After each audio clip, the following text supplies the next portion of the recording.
Ćao ljudi, šta ima? Evo vas opet u Gambogi Gamingu.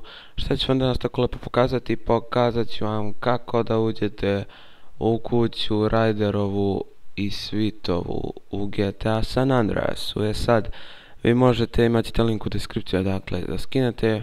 Vi možete da ulazite u razne druge, naprimjer možete ovdje, ovdje.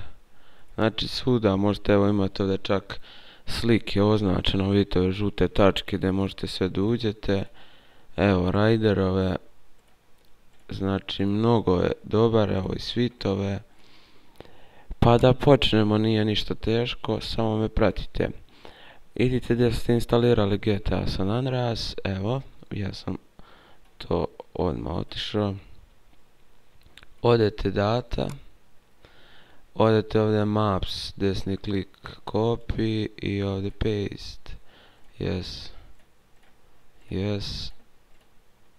To. Sad, ove slike ne morate ništa, to vam samo služi da gledate.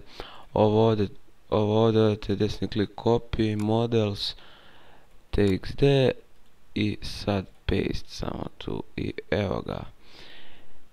I vi sad možete da ulazite u kuće. Samo nađete na mapi gdje se sve nalazi pa probajte.